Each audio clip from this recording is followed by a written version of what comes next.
శుక్రవారం నాడు మన స్వామి వెంకన్న దర్శనం చాలా శుభ సూచకం. అందుకని మరో వైరల్ వీడియో స్వరంజలి ఛానల్ మీకోసం తెచ్చిందండి. అదేమంటారా, ఇక్కడ ఒక భక్తుడు ఒక ఫోటో ఫ్రేమ్ తయారు చేశాడు. అందులో ఆ వెంకన్న స్వామిని ఎంతో అందంగా అమర్చారు. అందులో అందమైన లైటింగ్ మన కోసం అమర్చి పెట్టాడు. ఆ లైటింగ్ మనకు ఆనందపరుస్తుంది.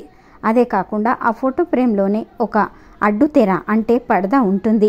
ముందుగా ఒకసారి ఆ పరద తెరుచుకుపోయిన తర్వాత స్వామి జలాభిషేకం కనిపిస్తుంది. ఆ తర్వాత మళ్ళీ పరద పడి తెరుచుకున్నాక అలంకరణతో ముస్తాబైన వెంకన్న దేవుడు ఎంచక్కా మనకు దర్శనమిస్తాడు. వీడియో వైరల్ది కావచ్చు, కానీ ఆ స్వామి దర్శనం మాత్రం ఎంతో నిజం. మీరు దర్శించుకోండి, అనండి గోవిందా గోవిందా.